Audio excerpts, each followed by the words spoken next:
para darle unos pasabocas y orar por usted. Los demás agradezco que hoy me dejen subir rápido.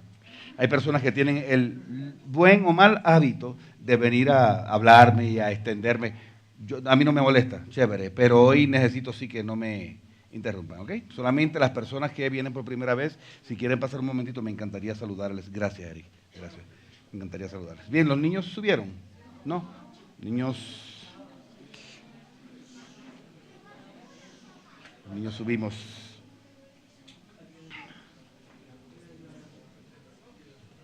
¿Tiene tapita? Ah, está bien, gracias. Vamos a dar unos instantes en lo que los muchachos suben. Les recuerdo a los líderes de GPS y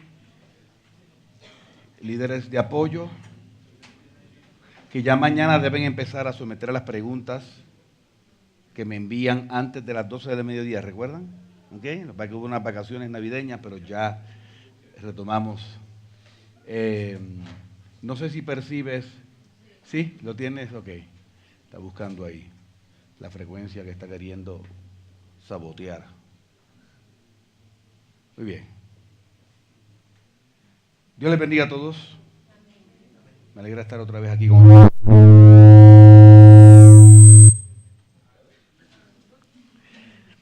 Ya mismo se arregla, están trabajando en eso. Estamos en una serie que comenzamos hace un mes que se llama Viviendo bajo autoridad. Esta serie es muy importante. Bueno, yo creo que todas son importantes. Pero esta es importante porque pretendo a través de ella impregnarnos de verdades bíblicas y principios espirituales que a menudo pasamos por alto y que sabotean nuestra vida. Una verdad que debemos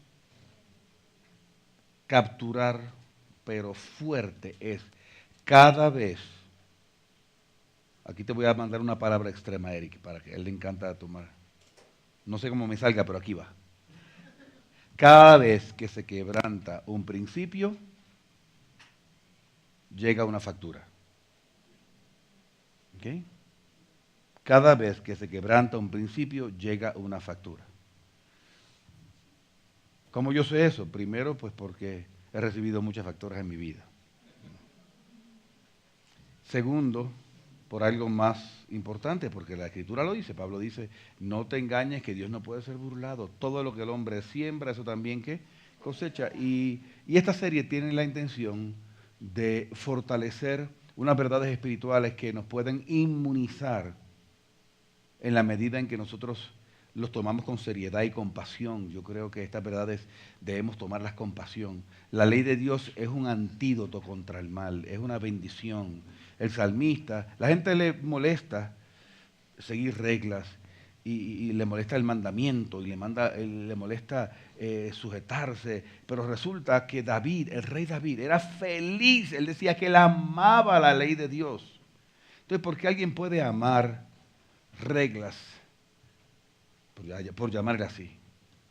Límites. ¿Por qué alguien puede amar límites cuando los seres humanos tendemos a ser rebeldes con los límites?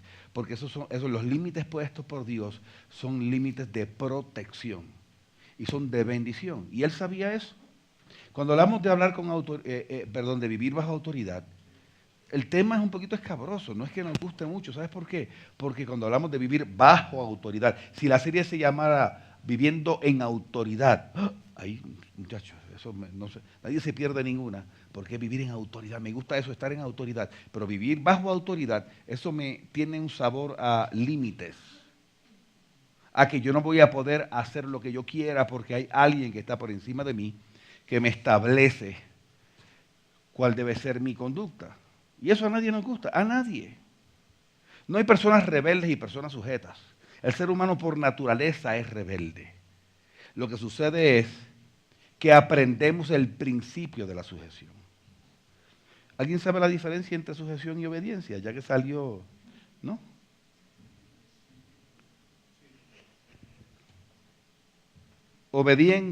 Sujeción es a rebeldía. Los que saben proporciones matemáticas. Sujeción es a rebeldía, lo que obediencia es a rebelión. Sujeción es un estado Obediencia es un acto. Sujeción es un estado donde una persona vive sujeta a una autoridad. Sujeta quiere decir que yo sé que yo estoy, y dijeron algunos de los que respondieron, que tiene que ver con la actitud del corazón.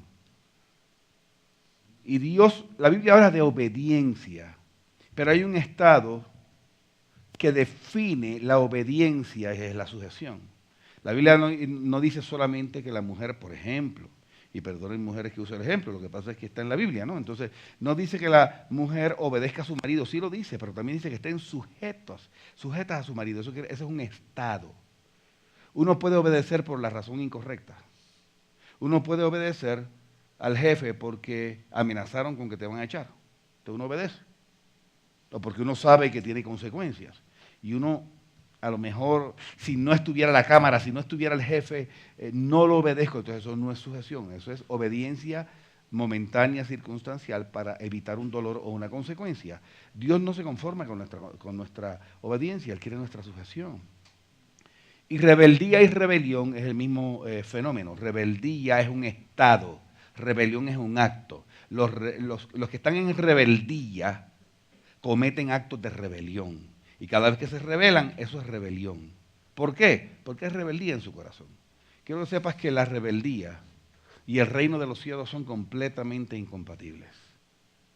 Es más, el reino de los cielos vino a la tierra por causa de la rebeldía de los seres humanos. Esta enseñanza de hoy yo le llamé la nueva constitución. We the people. La nueva constitución, y es la enseñanza número 4 de la serie. Sabemos que la constitución es una serie de estándares que una sociedad o una organización establece, que son el fundamento de conducta. Es la guía, es a la que se refiere. Hay que ir a la Constitución para ver qué fue lo que se estableció para proteger esa Constitución y para obedecerla. Cuando se debaten cosas en las Cortes, muchas veces los grandes debates es si es constitucional o anticonstitucional. Este tema que se está trayendo, este debate, ¿está avalado en la Constitución o está advertido? Y entonces, claro, como entran unos temas de interpretaciones, y los seres humanos somos muy hábiles interpretando a favor de lo que uno quiere. Por eso hay dos bandos y uno dice esto es constitucional y el otro dice esto es anticonstitucional, refiriéndose a lo mismo. Entonces, cuando decimos la nueva Constitución, yo quiero empezar por un pasaje que ya hemos leído varias veces y que lo voy a continuar utilizando. No lo usé la vez pasada, pero lo quiero traer hoy, que es un pedacito del Padre Nuestro. En Mateo 6:10, Jesús dijo, venga tu reino. ¿Y qué decíamos la vez pasada que es un reino? Es un sistema de gobierno, Como los sistemas imperantes en el tiempo de Jesús e históricamente en la mayoría del tiempo de la historia ha sido la monarquía, el lenguaje con el que se identificaban ellos para hablar de una institución gubernamental, una institución no, un gobierno en sí, un sistema gubernamental, era reino. Por lo tanto, cuando Jesús hablaba de venga tu reino, si lo traemos al año 2000, quizás quedaría más claro, venga tu gobierno. Padre nuestro que estás en los cielos, santificado sea tu nombre, venga tu gobierno. Qué tremendo, ¿ah?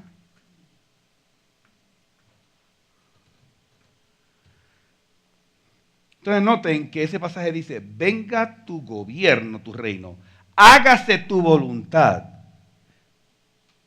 Yo creo que Jesús no está haciendo una segunda petición, Él está abundando en la primera.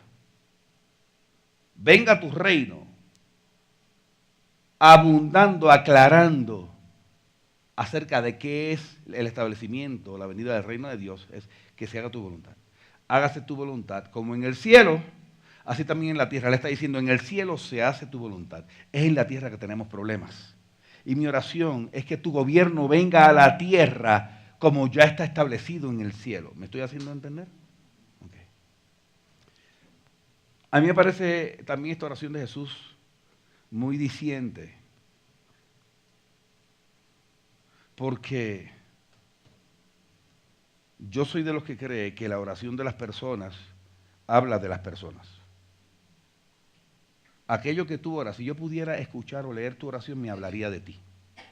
Yo aprendería de ti, yo sabría más de tu persona, de tus intereses, de tus inquietudes, de tus debilidades, de tus pecados, de tus anhelos, si yo tuviera acceso a una transcripción de tu oración. Pero en las oraciones se manifiesta la carne, ¿tú sabías eso? En las oraciones hay mucha carne. Cuando uno habla de carne está hablando de la parte no espiritual. No quiere decir que esté mal, porque es un momento donde uno desfoga delante de Dios. Pero cuando la oración es un tiempo no de conectar con Dios, sino de reclamarle o pedirle las cosas que necesito, pues pudiera ser que mi oración refleja una persona inmadura o una persona egoísta o una persona que no le interesa conectar con su papá, sino que deriva de su papá. Los que son padres aquí y tienen hijos grandes, me imagino que han vivido la experiencia de que tu hijo te llama por teléfono y tú dices, mi hijo llamándome, ¿qué necesitará ahora? Entonces yo me imagino a Dios, ¿qué necesitará ahora fulanito? Oye, que está orando, debe estar en problemas. Y Jesús dijo, yo creo que la oración de Jesús habla de Jesús también, porque Él pidió por muchas cosas, pero pudiéramos pensar que a lo mejor hay un esquema en la oración que habla de las prioridades y que por lo primero que yo pido pudiera ser que es para mí lo más importante.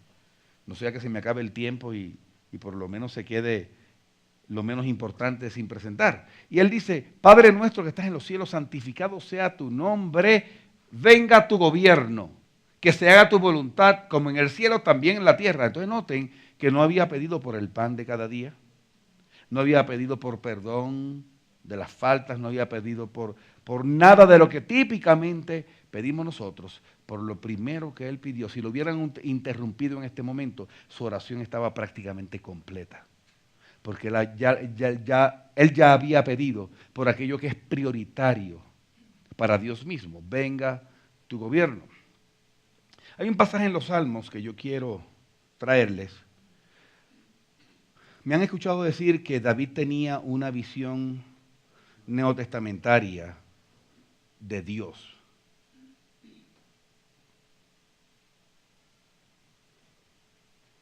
Porque él vivía como en el reino, pero según entendemos, el reino no le llegó sino hasta Juan el Bautista. Y él una vez dijo algo tremendo, y lo escribió en el Salmo 103, versículo 19 en adelante. Mira cómo dice. Y quiero que sigan esta secuencia. Dice, Jehová, Salmo 103, 19, estableció en los cielos su trono y su reino. Voy a leerlo primero todo, y si después a lo mejor, Sandra, te tenga que pedir que retrocedas un poquito para ir puntualmente a cada uno de las partes, porque está fraccionado por pantalla. Dice, Jehová estableció en los cielos su trono y su reino domina sobre todos. Bendecid a Jehová vosotros sus ángeles, poderosos en fortaleza, que ejecutáis su palabra obedeciendo a la voz de su precepto. Bendecid a Jehová vosotros todos sus ejércitos, ministros suyos que hacéis su voluntad. Bendecid a Jehová vosotras todas sus obras en todos los lugares de su señorío. Bendice alma mía a Jehová. Quiero que retrocedamos al versículo 19 y miremos esta oración. Porque esta oración es una revelación de cómo irradió la autoridad de arriba hacia abajo. Ustedes recuerdan que en la primera de las enseñanzas de esta serie hablamos que toda autoridad es delegada, excepto la autoridad inherente de Dios. Él es el único que tiene autoridad inherente. Entonces noten cómo esa sujeción se va dando de arriba hacia abajo. Entonces, volviendo al versículo 19, Jehová estableció en los cielos su trono. Ok, ¿quién inició todo? Fue Dios, fue Jehová. Él estableció su trono. ¿Quién lo estableció a él? Nadie. Mira cómo continúa. Y su reino domina sobre todos.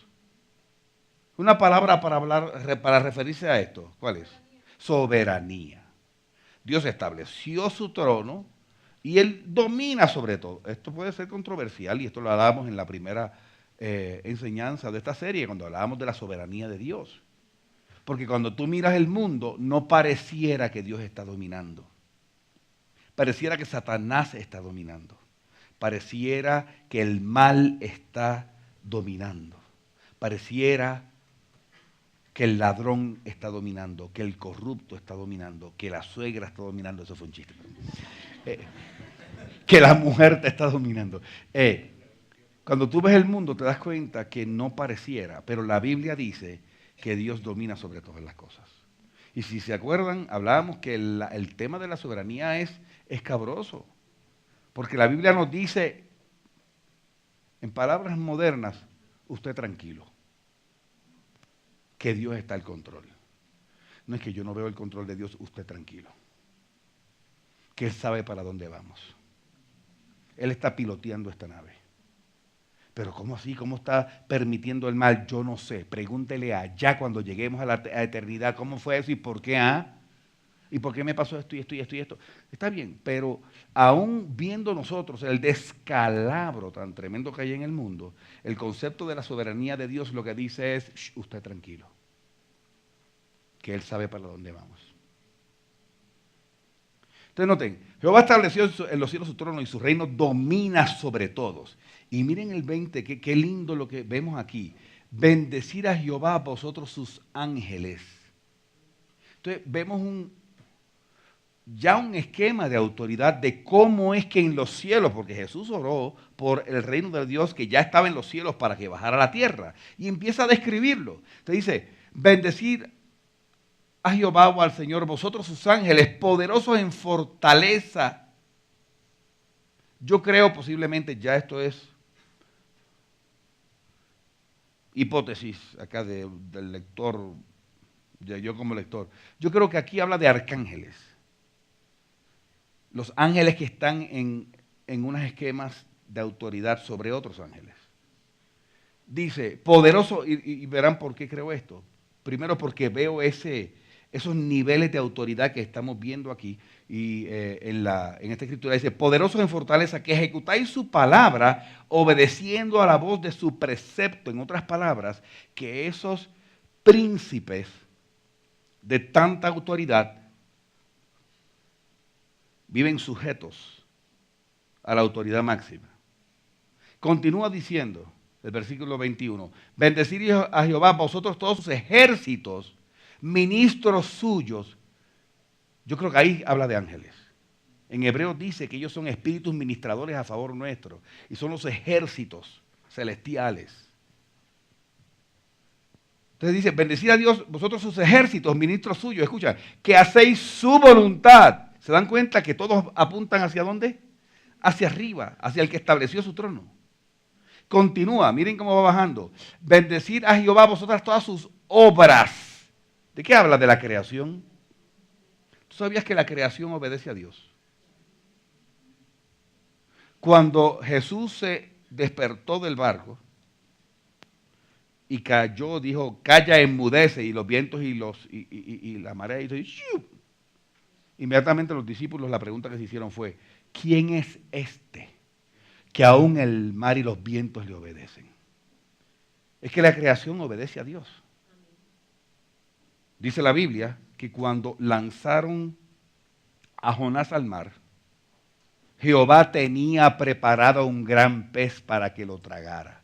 Entonces fíjate cómo Dios mueve la creación a su antojo para producir su voluntad. Hay un problema, los únicos desobedientes somos los seres humanos. Y la tercera parte de los ángeles, los ángeles caídos, obviamente. Pero hasta la creación dice, bendecid a Jehová, vosotras todas sus obras en todos los lugares de su señorío. Y señoría otra vez habla de gobierno y habla de soberanía. Y al final, mira cómo cierra, bendice alma mía a Jehová. Y parte de lo que estamos viendo es que función y responsabilidad del que está bajo autoridad es bendecir a su autoridad. Porque habla de Dios y luego dice, sus ángeles o arcángeles, bendíganlo. Los ángeles que están por debajo, bendíganlo. La creación entera, bendígala. Y yo en mi alma lo bendigo. Eso Es una cadena de mando. Y es una cadena, no propiamente una cadena de mando, porque nosotros no trabajamos para los ángeles. Todos estamos conectados a Dios, por eso fíjate que todos apuntan a Dios. Pero una cadena de sujeción donde estamos todos participando. Y y David dice, bendice alma mía a Jehová. O sea, todo termina en nosotros. Cuando yo bendigo a Dios y me sujeto a Él, se ha establecido el gobierno de Dios en mi vida, como están también los ángeles y los arcángeles y la misma creación.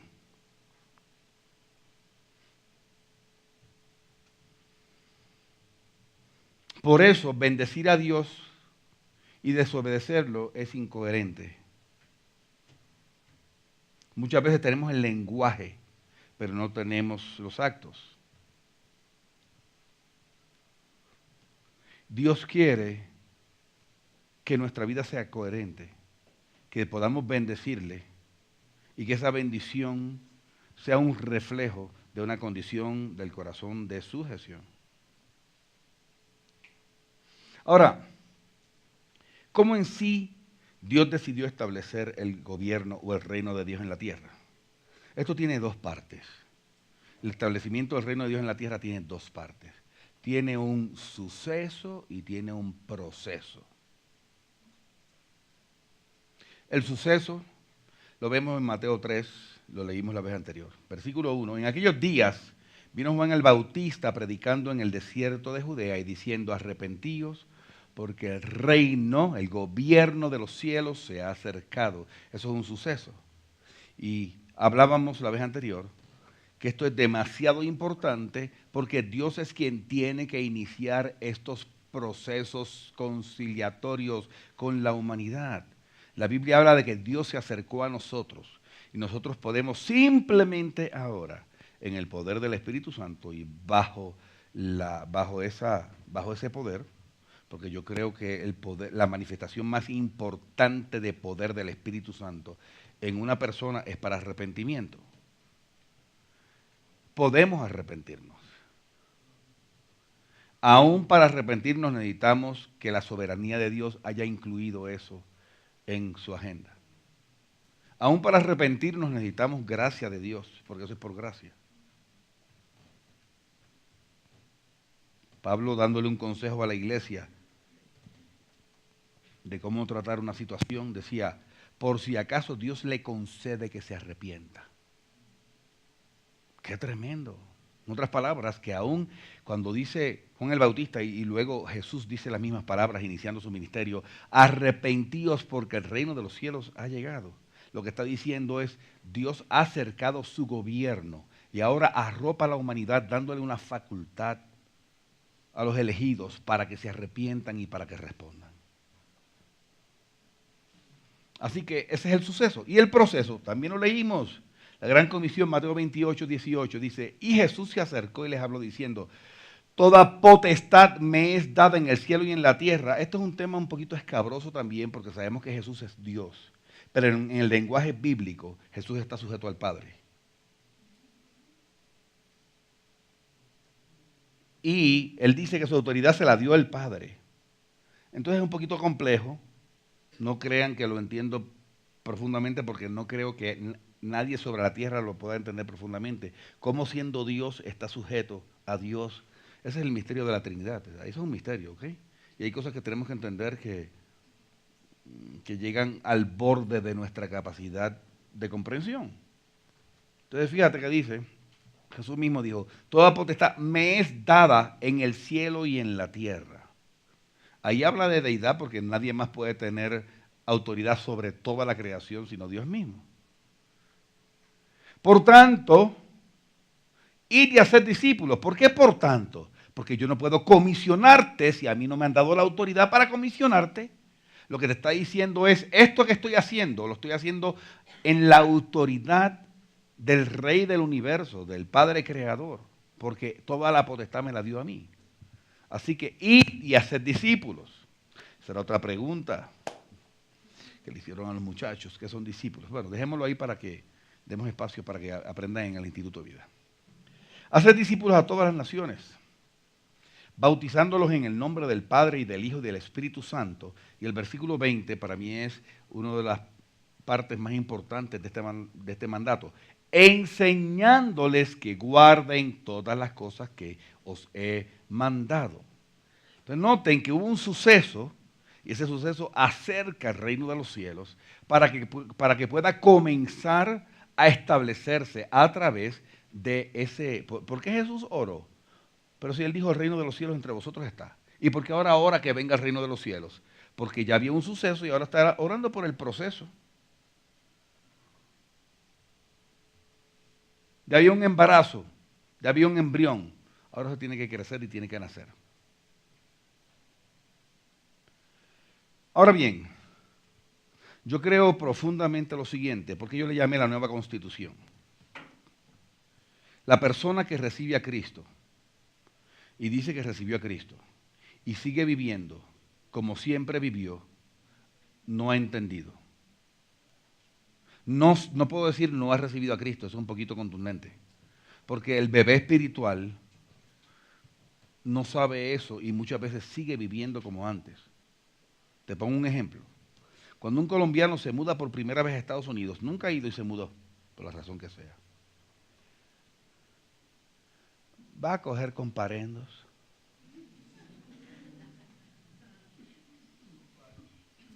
Hasta que el dolor le recuerde que aquí no se vive como se vivía allá.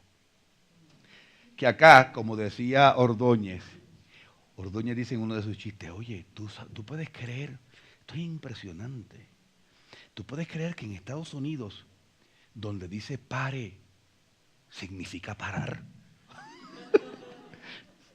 Sí, allá significa parar. ¿Okay? Y a veces uno se demora, pero hay hispanos que no. Hay hispanos que quieren imponer su estilo de vida.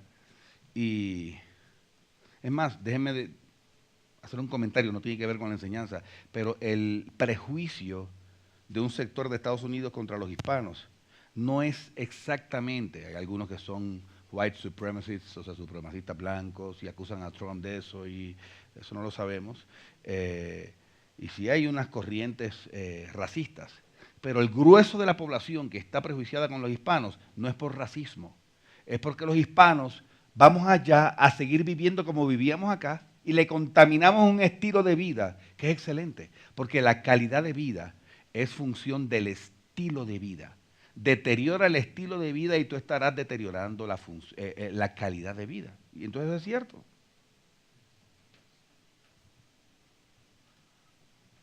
Continúo con el tema. Y cuando llegamos al reino de los cielos, resulta, claro, la iglesia ha hecho un papel pésimo en eso. Porque la iglesia tradicional, y cuando digo tradicional me refiero a cualquier iglesia,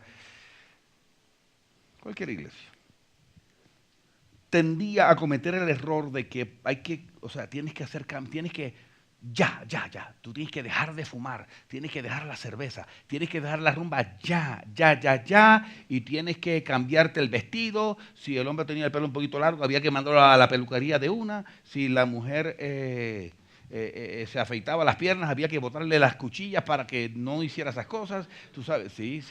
Había iglesias que iban a tu casa y te sacaban el televisor y te lo botaban, porque el televisor, como algún sector de allá de la iglesia evangélica hace años le decían el cajón del diablo. Eso, pero así con la voz distorsionada, cajón del diablo. Será Gigi Ávila. La ironía fue que se convirtió por televisión. Entonces, empiezan a quererte cambiar porque entienden que sí hay un nuevo estilo de vida, pero hay un problema. Es que primero es el estilo de vida del reino, no de los religiosos. En el reino hay espacio para el proceso de crecimiento. Tiene que darse. Nadie puede pretender que a la semana, o a las 2 semanas, o al mes, o a los 3 días, de yo haber vivido la experiencia de haber sido trasladado de las tinieblas a la luz, yo sepa ya vivir en luz. Es que eso es por el Espíritu, claro que es por el Espíritu, pero es un proceso de aprendizaje. Todo el tiempo en la Biblia aparece un proceso de aprendizaje. Pablo, cuando le habla de ciertos pecados a la iglesia que habían ya abandonado, Él lo felicita, pero dice, pero ahora dejad también vosotros todas estas cosas. Y empieza a hablar de unas cosas que para los cristianos son secundarias. Cuidado con las palabras. Cuidado con estar maldiciendo. Cuidado con las groserías. Cuidado con las enemistades. Cuidado con los juicios. Entonces fíjate que Dios es progresivo. Como un niño. A un niño de 4 años tú no le puedes enseñar a sacar la raíz cuadrada, pero para uno de 12 eso es un paseo. Pero hay una constitución y todo apunta hacia allá. Y yo no sé si se han dado cuenta de esto, pero Jesús, por eso Jesús se ganó la enemistad de los religiosos, porque Jesús dijo, si es un cambio de administración y un cambio de gobierno, hay cambio de constitución.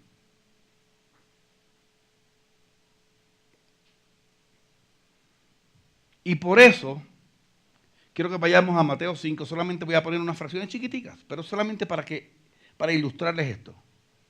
Mateo 5, 19 dice, de manera que cualquiera que quebrante uno de estos mandamientos muy pequeños, así que él está hablando de qué?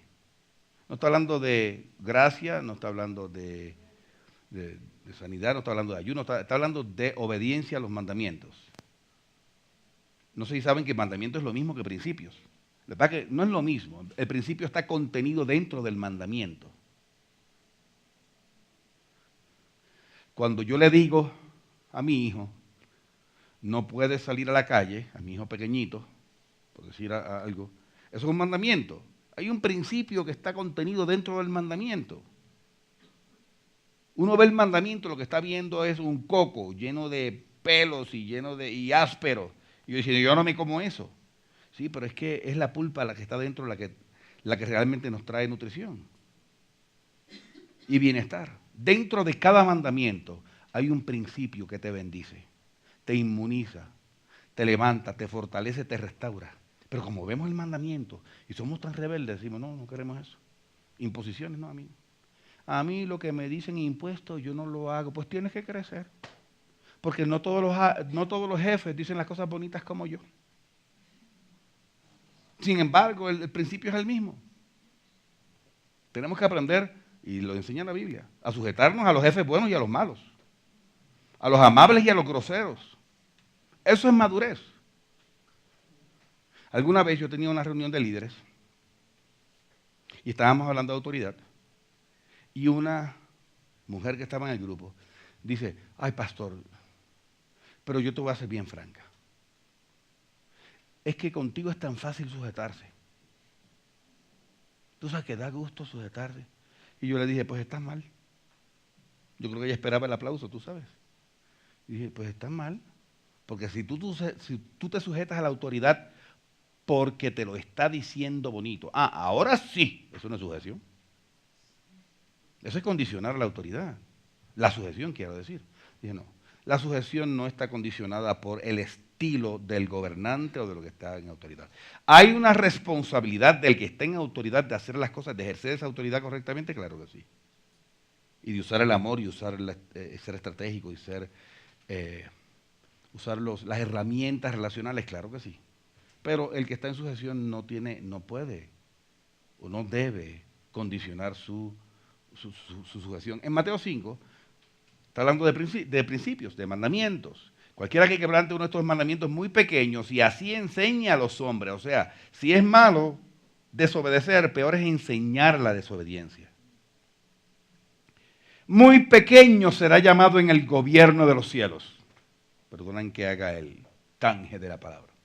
Mas cualquiera que los haga y los enseñe, así que no es solamente cumplir con estos principios, sino enseñar a otros. ¿Por qué es importante enseñar a otros?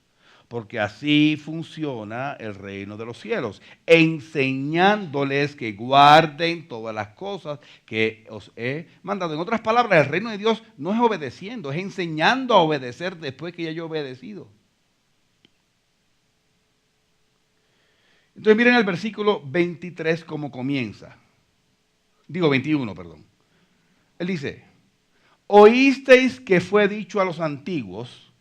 No estoy poniendo el contexto de ese pasaje porque no es relevante para esto. Y el versículo 22 dice, pero yo os digo, tú oíste algo, pero yo os digo. Por eso era que los religiosos vivían rabiosos con Jesús, cómo vienen a cambiar la interpretación de las cosas. Porque le estaba estableciendo, estaba revelando la nueva constitución.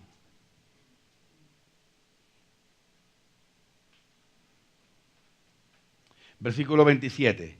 Oísteis que fue dicho, 28, pero yo os digo, por segunda vez. Está hablando de otro tema. Si lo lees completo es otro tema.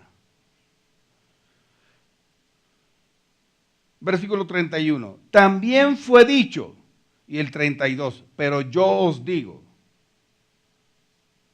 Versículo 33. Además, habéis oído que fue dicho a los antiguos.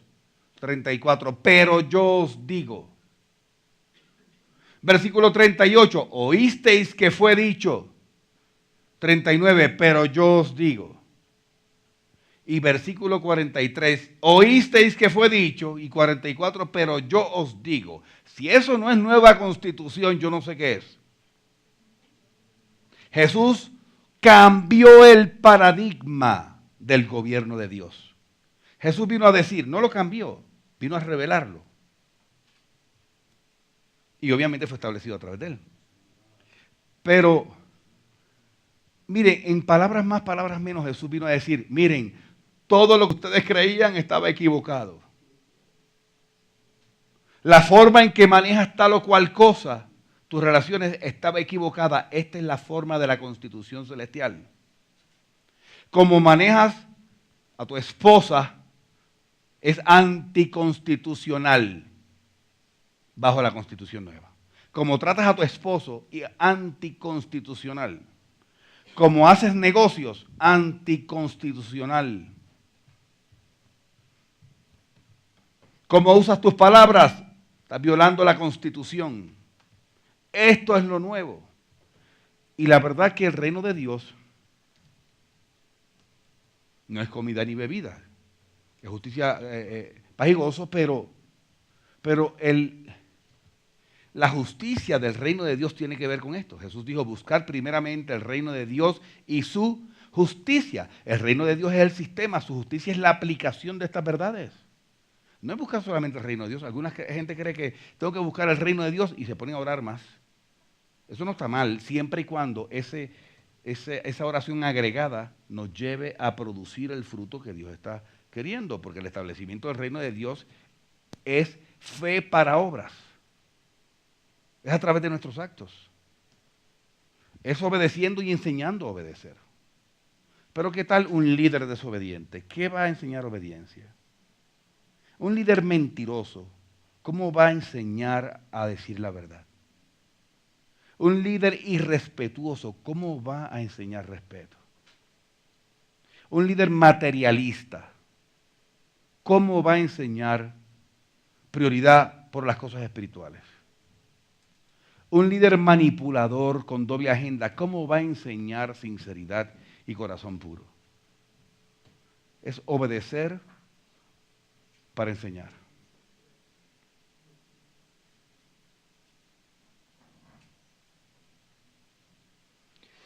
Prácticamente todos los paradigmas más comunes, más arraigados y aparentemente más lógicos de la vida humana fueron desbancados y fueron reemplazados por Jesús.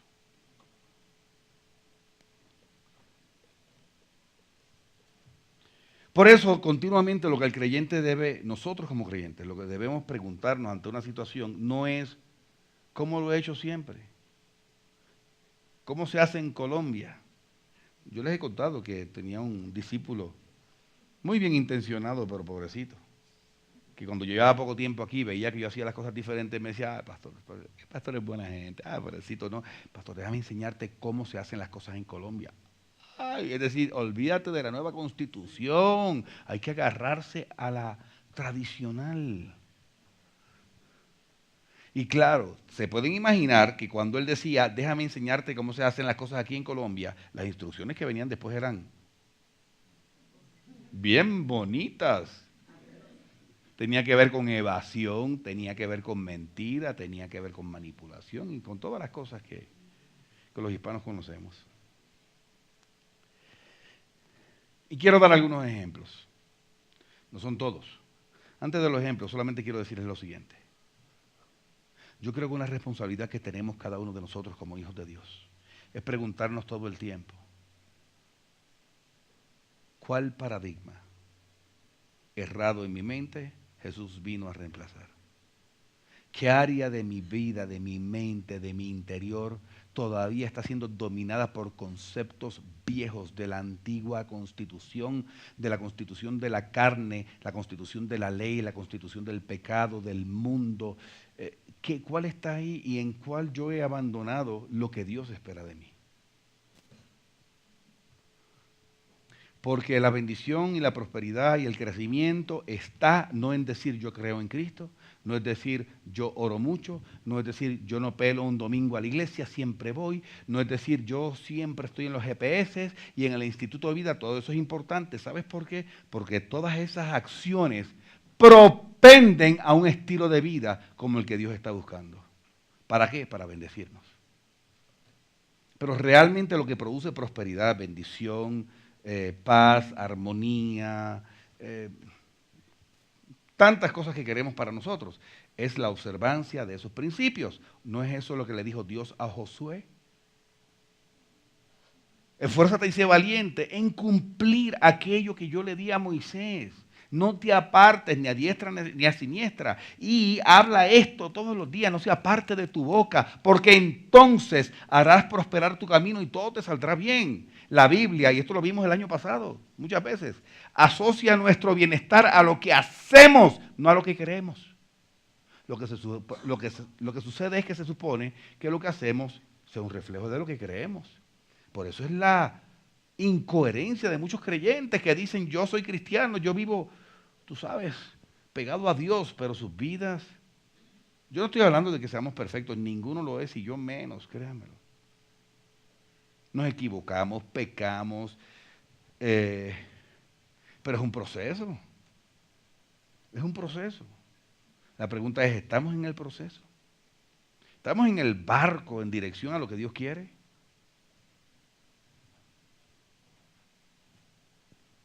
Algunos ejemplos. Hay un dicho, no es colombiano, en mi país también lo dicen, otra versión diferente, pero similar. El que pega primero, en mi país decimos pega más duro, pega 2 veces. ¿Qué significa el que pega primero, pega 2 veces? Bueno, tiene muchas aplicaciones y algunas son correctas. Habla de proactividad, pero en términos generales, lo que dice también sugiere cosas negativas. Yo interpreto que también implica no un golpe físico, pero que antes que te hagan el daño, hazlo tú. ¿Sí o no? Antes que te agredan, agrede tú. Antes que te demanden, demanda tú. Antes que le lleven una mentira al jefe de ti, llévala tú primero. Adelántate. Pero la nueva constitución,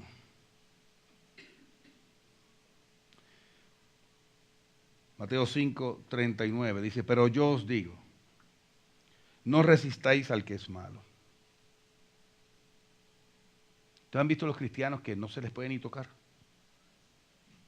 A mí me respeta. A mí me respeta. Es que yo también tengo dignidad. Es que estabas equivocado y creía que yo me iba a dejar. No se deje, y así le enseñan a los niños, no se deje. Y las mamás le enseñan a las hijas cuando se va a casar, mija, usted no se deje. Eso decía Ordóñez también, no se deje. Y hay ¿sabe cuál es un problema? ¿Cuál problema tenemos con eso? Que Jesús se dejó. Jesús nos enseñó que nuestra defensa viene de los cielos también. Por lo tanto, que cuando alguien nos juzgue, nos ataque, la conducta, la respuesta que más ilustra el Espíritu de Cristo es la no defensa. Yo no estoy diciendo, no defensa no quiere decir quedarse callado necesariamente, Jesús lo hizo, pero no quiere decir que Pablo no lo hizo siempre. Quiere decir que si te cuestionan algo, que tú te quedes callado y te inculpes, no estoy hablando de eso. Estoy hablando de este espíritu de defensa. Yo creo que me siguen y me entienden. Ese espíritu de defensa donde no permiten que que me pisen un callo porque enseguida saco la patada, tú sabes, esa reactividad tan horrible. Eso es lo más anticonstitucional que puede haber. El creyente debe ser una persona serena. Y si no lo somos, tenemos que buscar en oración y a través del discipulado y del crecimiento en la escritura y de la inmersión entre personas del mismo pensamiento y de la misma actitud, pues yo cambiar también ese modelo de vida. Qué tremendo decirle a un recién convertido que cuando reviente, dejarlo que reviente. Un bebé, como las pataletas que le dan a los niños de 1 año. Y decirle, ay, cómo me recuerdas a mí mismo. Ay, no, porque tú eres muy manso. Bien has dicho, soy, no era. Y ser una oportunidad para uno alumbrar y enseñar la nueva Constitución. Estos son clases de Constitución.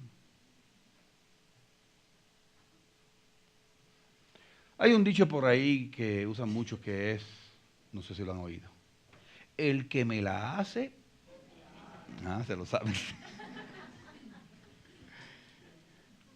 Eso es de la antigua Constitución. Aquellos de nosotros que vivamos en eso, estamos desafiando frontalmente el reino y el gobierno de los cielos. Frontalmente.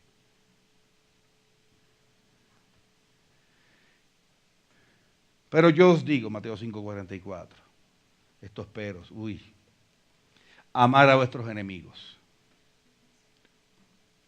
Yo perdono, pero no olvido. ¿Tú sabías que la Biblia dice, literalmente, que cuando Dios te perdona, Él olvida tus pecados? ¿Y cómo Dios puede olvidar si Dios no puede olvidar? Entonces está hablando en sentido figurado. ¿Cuál es la evidencia de que a ti se te ha olvidado algo?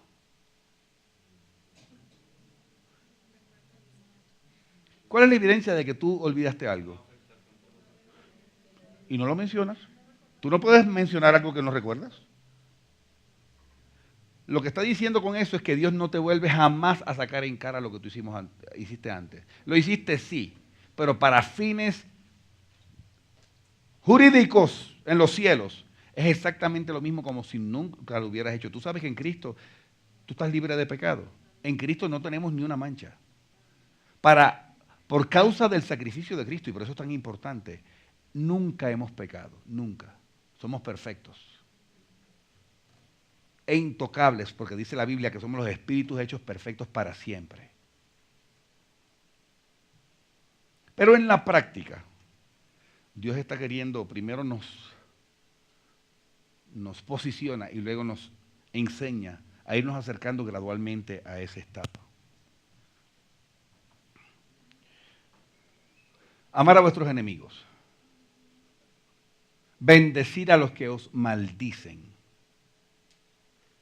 Hace un tiempo yo les hablaba que nosotros tenemos una responsabilidad de seguir el ministerio de Jesús. Y dice la Biblia que Jesús vino para deshacer las obras del diablo. Por lo tanto, nosotros estamos en la tierra. Quiero que lo sepas, es más, voy a decir algo un poquito duro. Tú no estás en la tierra para ser feliz. Tú estás en la tierra para deshacer las obras del diablo. Lo que pasa es que es tan rico. O sea, qué felicidad produce cumplir el propósito de uno y traer bienestar al mundo. Y uno cree que deshacer las obras del diablo es gritándole a los demonios. Pobrecito, te vas a quedar sin garganta. Eso no es ni guerra espiritual. La guerra espiritual se ha dicho que es de rodillas. Parte es de rodillas, pero realmente ese es el entrenamiento. La guerra es cuando te pones de pie. Cuando enfrentas el mundo. La guerra es cuando te insultan. Cuando cometen una injusticia contra ti. Cuando chismean de ti. Cuando te enteras que te metieron una puñalada. Que te traicionaron. Ahí está la guerra. Ahí es que uno saca el fusil. ¿Cuál? No es el que hemos sacado. Sin vergüenza. No. Es el fusil del perdón, míralo. Amar a vuestros enemigos, bendecir a los que os maldicen. Hacer bien a los que os aborrecen, en otras palabras, a los que te han hecho mal. Y ora por los que te ultrajan y te persiguen. Nuestra función en el mundo es cancelar el mal. ¿Y se cancela el mal con qué? Con el bien. Nunca Nunca, nunca, nunca tú contrarrestas la tiniebla con tiniebla, es con luz. El que me la hace, me la paga. Una frasecita que esta sí yo la he escuchado, es aquí en Colombia que la escuché. Y aplica a todo. Es como un wild card, como, un comodín, es como eso. Y es de malas. La primera vez que yo oí eso, de malas, de malas. ¿Eso qué rayo es? De malas. A ustedes les suena porque lo dicen todo el tiempo, pero de malas, eso no significa nada, de malas. Y para un extranjero menos. Claro, ya después que lo aprendí, ay, de malas, ¿no? Pero de malas se aplica muchas veces como cuando hay un conflicto. Y dice, de malas, o sea, yo no le he hecho nada. Yo ir a pedir perdón, no, pues yo no he hecho nada. Es que está ofendida, de malas.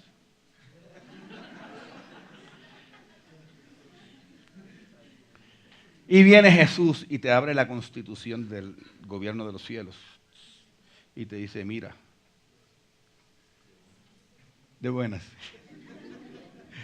Mateo 5:23, por tanto, si traes tu ofrenda al altar y allí te acuerdas que tu hermano tiene algo contra ti, no es si tú estás enojado con él, deja la ofrenda, déjala allí. Deja la ofrenda delante del altar y anda, reconcíliate primero. Está hablando de las prioridades de Dios. No hay malas en el reino de los cielos. Cuando Dios le reclamó a Caín, le dijo, ¿dónde está tu hermano? ¿Cuál fue la respuesta de Caín? ¿Acaso soy yo guarda de mi hermano? Ok, constitución del reino de los cielos, eres guarda de tu hermano. Eres guarda de tu hermano. Y Dios te va a preguntar por tu hermano. Y le va a preguntar a tu hermano por ti. Somos guardas los unos de los otros. Una frase que he escuchado varias veces es, mi hijo, si tú no buscas lo tuyo, nadie lo va a hacer. Esa frase, lo que está, no sé si lo captan, está diciendo, tienes que ser un poquito egoísta. Usted, sí, en un negocio pique adelante, mira a ver cómo se reparte, el vivo vive del bobo, si se dejan de malas, viste, metí muchos ahí de golpe. Pero tú sabes, si tú no buscas por lo tuyo, nadie lo va a buscar. La pregunta es, ¿cuál es la lección en eso? Cuídate a ti, cuida tus intereses, aunque eso implique poner en riesgo el bienestar de otras personas. No es un ganar-ganar, es un ganar y allá tú. Ganar y de malas.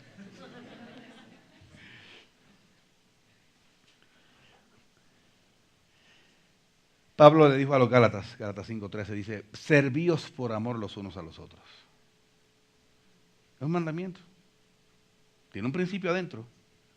Cuando tú le sirves a otro, tú eres el bendecido, ¿sabías eso? Porque el que cumple la ley del amor, cumplió toda la ley. Y es el bendecido y el beneficiado. Y Pablo le dijo también a los corintios, el amor no busca lo suyo. Entonces, qué fácil hablar de amor y qué fácil ir a la iglesia y cantar de amor. Como decía Marcos Barrientos, ¿no? Que los cristianos nunca dicen mentiras, solamente las cantan. Y cantamos del amor hacia el prójimo y hacia Dios, pero la Biblia dice que el amor no busca lo suyo. La persona que está continuamente buscando su propio interés sencillo es una persona que no ama. Si uno no es capaz de renunciar a algo que uno desea, en algún momento particular, un espacio en la fila, una propina en el trabajo, si uno no tiene la capacidad de renunciar a algo que yo sé, yo quisiera esto, porque me gusta, pero voy a renunciar a esto para que otra persona se beneficie. Si uno no ha llegado al punto de ser capaz de eso, hay un problema de amor, le falta amor.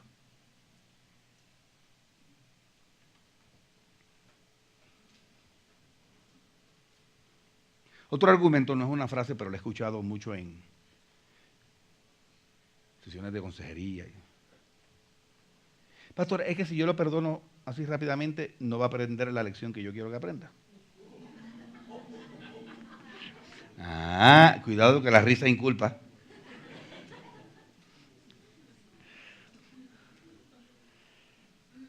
Y nuestra constitución, el reino de los cielos, Marcos 11:25, dice, y cuando estés orando, perdonad si tenéis algo contra alguno. No es fácil. No es fácil porque a veces uno dice es que cada vez que lo perdono abusa de mí. Entonces uno puede desasociar el perdón de los actos de confianza. Me estoy desviando un poquito, pero para satisfacer a lo mejor esa inquietud que alguien pueda tener. Yo puedo perdonar a una persona y exonerarla en mi corazón, pero la confianza es un principio diferente. Yo puedo amar a una persona y no estar resentido con esa persona, pero no confiar en ella. ¿Me hago entender? Claro. Porque la confianza es lo que yo le he llamado un principio reactivo. Yo puedo amarte a ti, yo puedo respetarte a ti, yo puedo honrarte, pero yo no puedo confiar en ti. Yo le llamo reactivo porque la confianza, lo único que yo puedo hacer con la confianza es crearla para que tú confíes en mí. Y la responsabilidad de cada persona es crear confianza a través de la diligencia, a través de la responsabilidad, a través de las palabras, a través del cumplimiento. Qué tremendo la confianza cuando otros confían en ti. Pero cuando alguien confía en ti, quiero que sepas que es seguramente porque has construido esa confianza. Entonces tú puedes perdonar, pero no confiar. Ese es otro principio. Le toca a la persona construir esa confianza. El amor no se irrita, no guarda rencor, dijo Pablo. Otra frase bien bonita que se lo escucha a algún colombiano alguna vez. Blanco es. ¿Y cómo que más? ¿Que se come? ¿Cómo es? ¿Qué? ¿Y qué frito? Y frito se come. Tengo una pregunta. ¿Qué dice ese? Fíjense, algo que yo he enseñado hasta en charlas fuera de la iglesia es que los pensamientos de los pueblos se revelan a través de sus proverbios. Los proverbios de un lugar revelan el sistema de pensamiento y los paradigmas de ese pueblo. Claro, entonces, ¿qué pasa? Que tenemos que mirar todas estas cosas con mucha cautela. La única frase callejera que me viene a la mente que les he escuchado bien es, haz el bien sin mirar a quién. La pregunta es, ¿lo estaremos haciendo? Todos los demás. Blanco es, gallina lo pone y frito se come. Tengo una pregunta, ¿qué dice ese? Eso es un proverbio que motiva al juicio contra las personas. Mira las apariencias. Y si es blanco y se come frito, yo pongo mi mano en el fuego. Y así hablamos, yo pongo mi mano en el fuego. Y a veces juzgamos a las personas duramente. Y partimos de premisas. Yo sé por qué lo hizo. Y juzgamos el corazón de las personas. Y el juicio es uno de los pecados más nocivos. Y es una de las violaciones a nuestra constitución celestial más peligrosas. Porque no sabes que el juicio tiene un efecto de retorno. Y aquello que tú juzgas terminas. Tus juicios de hoy son tus crisis de mañana. Y Jesús dijo en Lucas 6:37, no juzguéis y no seréis juzgados. No condenéis y no seréis condenados. Entonces vivimos la vida. ¿Y por qué todo el mundo siempre está? Bueno, la pregunta es, ¿estaré yo cumpliendo el principio de mi constitución?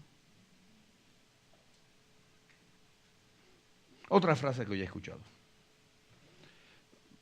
Tú sabes que amistad es amistad, pero negocios son negocios.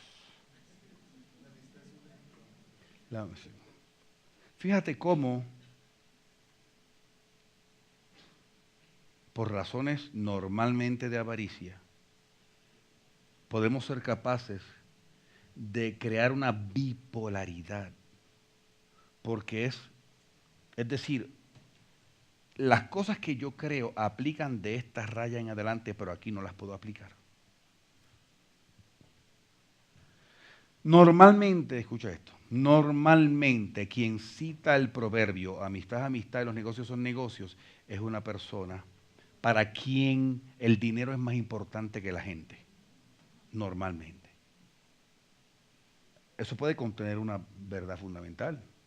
Entre dos amigos pueden firmar un contrato, pues para recordar qué fue lo que firmaron. La pregunta es, cuando la sociedad que hiciste o el negocio con este amigo empieza a sufrir porque hay alguna disputa de plata, ¿cuál es mi actitud? ¿Es la actitud que corresponde a la nueva constitución? ¿O es a la antigua? Pablo le dijo a Timoteo, 1 Timoteo 6:9, porque los que quieren enriquecerse caen, no dice pueden caer. Esto me di cuenta yo hace un tiempo. Esto es profético. No dice cuidado porque podrían, no, dice que los que buscan enriquecerse, claro, está hablando, no está diciendo la persona que quiera prosperar financieramente, está hablando de las personas que están ansiosamente buscando enriquecerse porque tienen el Dios del dinero gobernando su corazón. Los que quieren enriquecerse caen en tentación y lazo y en muchas codicias necias y dañosas que hunden a los hombres en destrucción y perdición, porque raíz de todos los males es el amor al dinero. Hace un tiempo estoy yo hablando un negocio con una socia. Ella es amiga, profunda amiga de mi corazón. Es una mujer de Dios, pero es una mujer también agresiva en los negocios.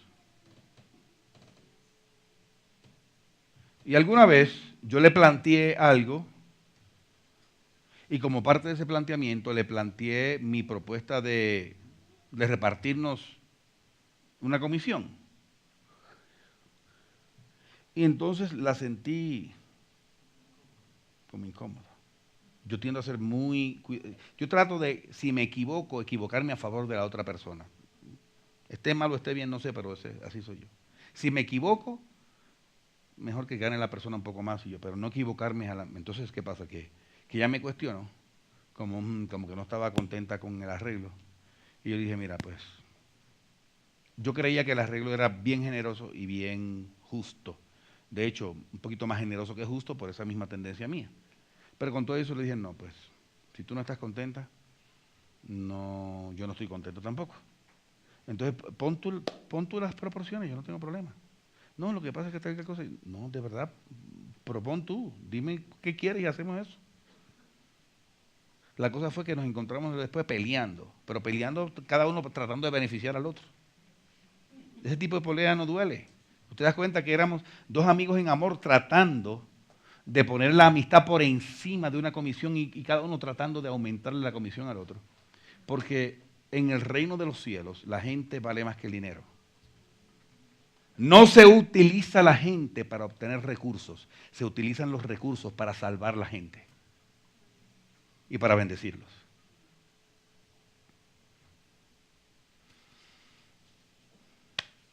Alguien alguna vez me ha dicho, quiero que más de uno, no, lo que pasa es que yo no puedo ser tan generoso porque tengo que cuidar lo mío. Es un paradigma también de la errada constitución. La Escritura dice en Proverbios 11:24, hay quienes reparten y les es añadido más. Miren el efecto de la siembra y cosecha, ¿no?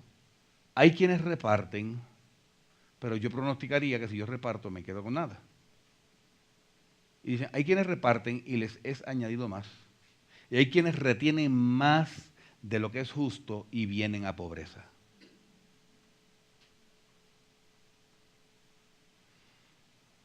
Y la última frasecita que me acordaba por ahí. Ojos que no ven, se lo saben, oye, qué problema, ¿no? Con razón, con razón no siento nada.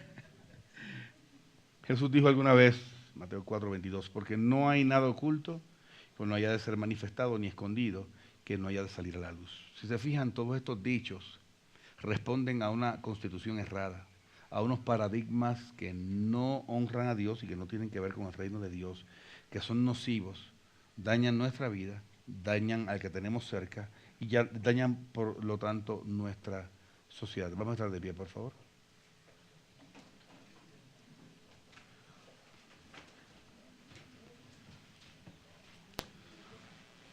Me acordaba de un pasaje donde Pablo le dice a los filipenses, nuestra ciudadanía está en los cielos, de donde también esperamos al Salvador, al Señor Jesucristo.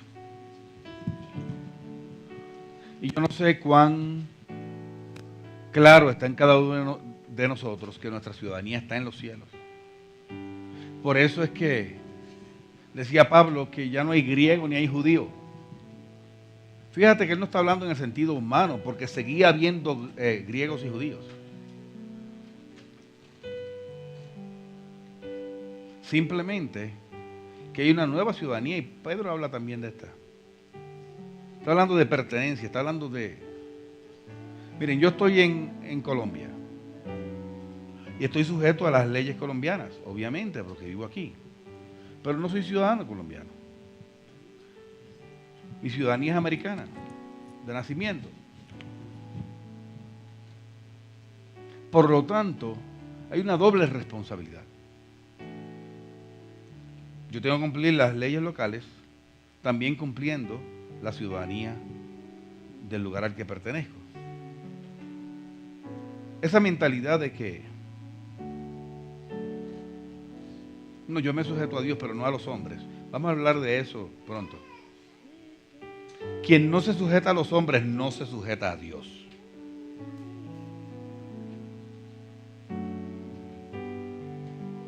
Pero no voy a adelantar ese tema. Mas nuestra ciudadanía está en los cielos.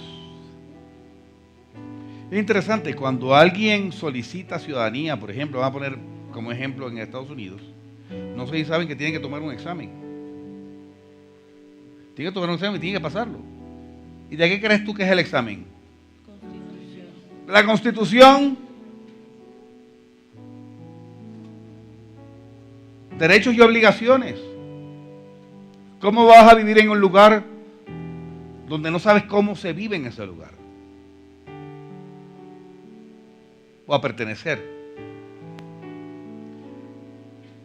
Y si pasas el examen, tienes que hacer algo más. Jurar fidelidad a esa Constitución y ese país que te está abrazando.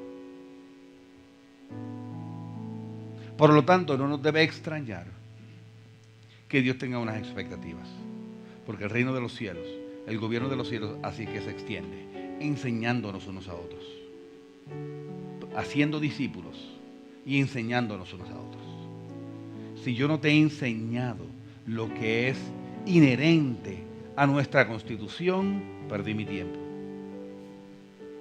Yo respeto y apoyo también que en muchos lugares hablen de la fe que derriba montañas y que tú eres un conquistador y que tú todo lo puedes. Chévere, eso tiene su espacio. Pero cuando tú estás en un lugar donde eso es lo único que se habla, perdieron el año. Perdóname, perdieron el año.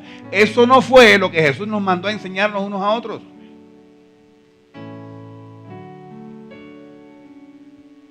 Eso es el ABC, perdonar. Para un cristiano es el ABC. Eso es el mi, ma. Aquí usan esa frase para enseñar a los niños. ¿Sí? Mi, ma. Es perdonar, es el mi, ma. El que las personas son más importantes que las cosas. Mi mamá me mima. ¿Ah? Me ama. Mi mamá me ama. Allá decimos me mima. ¿También? El reaccionar con humildad cuando alguien te confronta o alguien dice una injusticia de ti. Eso no es mi mamá, eso es un poquito más, pero por ahí va. Sí, ya está multiplicando, ya es la tabla. Mi papá me decía. O sea, uno escuchar algo a lo mejor falso, tú sabes, y que te digan, es que tú, Wilton, es que tú eres un hipócrita. Yo sé. ¿Ah? Hay veces. Sí. Tú eres un hipócrita. Es que, y uno poderse callar y escuchar a la persona. Eso es como un tercer grado de primaria. Ya pasó transición. Pero abrir la boca para decirle, tengo vergüenza de que tú pienses eso. ¿Sabes qué? Creo que tienes razón. Y a lo mejor ni me doy cuenta.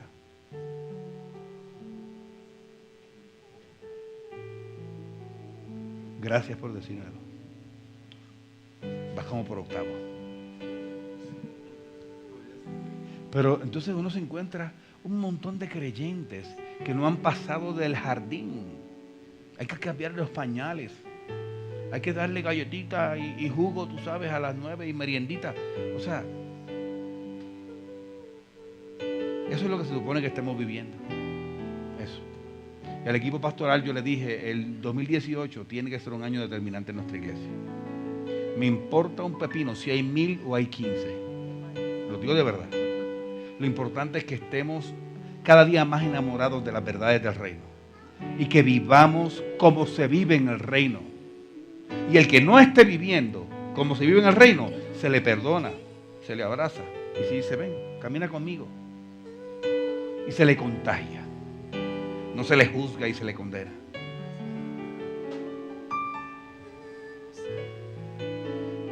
La nueva Constitución.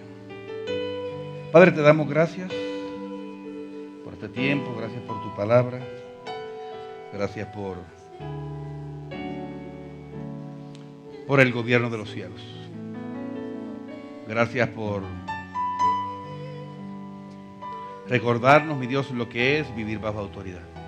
Es vivir bajo la conciencia, Señor, de que estamos bajo un gobierno que tiene una constitución y tiene un estilo de vida al cual no estuvimos acostumbrados, Señor. Pero eso no es una excusa. Queremos, en el poder del Espíritu, aprender este estilo de vida. Estilo de vida de la transparencia, del amor, de la simplicidad. Aquel lugar donde tus hijos son más importantes, mi Dios, que las cosas que tú le has dado a ellos. El reino de la generosidad, el reino de la siembra, de hacer de más, de bendecir al que maldice, de amar al enemigo, de caminar la milla extra, de entregar la capa, de poner la otra mejilla. Señor del cielo, no nos permita jamás seguir viviendo como vivíamos antes, cuando decimos y nos jactamos y disfrutamos el tener el Espíritu Santo en nosotros, mi Dios.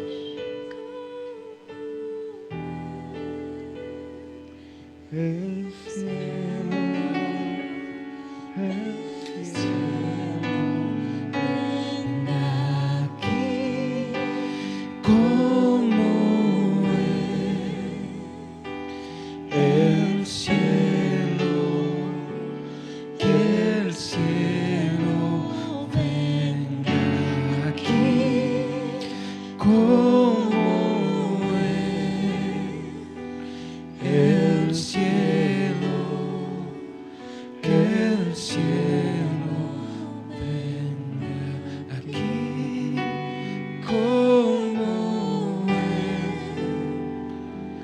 el cielo, que el cielo venga aquí. Venga a tu reino, Señor. Llévanos de la mano, permite que el 2018 sea un año marcador en la vida de cada uno de nosotros. Y que cada mes que transcurra sea como un año escolar, Señor. Y que cada uno sea superior al anterior en cuanto a estas verdades, Señor. Concédenos honrarte, que nuestras buenas obras hablen de nuestro Padre que está en los cielos, Señor. Enséñanos no solamente a vivirlo, sino a enseñarlo. Y a tener la posición moral para poder enseñarnos, Señor. Bendícenos en esta hora. Yo te pido en este momento por cada persona en este lugar. Señor, yo sé que cuando tú hablas estas cosas, muchas cosas vienen a la mente. Vienen recuerdos de errores cometidos, de pecados cometidos. Viene el recuerdo de debilidades personales. Te damos gracias porque creemos, Señor, que eso es parte de la obra del Espíritu Santo. Pero te pedimos que no quedemos ahí, que nos lleves de la mano hacia aguas más profundas, hacia una vida de principios, hacia la vida que te glorifica a ti y aquella que le muestra realmente al mundo que Cristo es real. Bendice, mi Dios, te pido también por toda necesidad, en el nombre de Cristo Jesús. Vamos contra la pobreza, la necesidad. Si hay alguna necesidad, háblale, Señor, a cada uno para que sepa seguir las instrucciones que le estás dando, que quizás hace rato les estás dando, para salir de esa situación. Te pedimos por las familias que están sufriendo algún tipo de disfunción. Te rogamos tu misericordia, Señor. Ninguno de nosotros está exento y te pedimos tu gracia en nuestras casas, Señor. Bendice nuestros hijos, nuestros trabajos, nuestras fuentes de ingreso. Permite que esta semana sea una semana de reflexión, de crecimiento y de mucha bendición. Te damos gracias, mi Rey, y oramos estas cosas con gratitud en el nombre de Cristo Jesús. Amén y amén. Bien, mis amados, ya saben que esta semana empiezan los GPS. Si alguien no conoce los GPS, acérquese a cualquiera de los líderes de los servidores y le damos información. Se me fue. Y si alguien ya pertenecía a un GPS, pues ese es el que le corresponde, ya sabe el día y la hora. De martes a sábado se reúnen todos los grupos.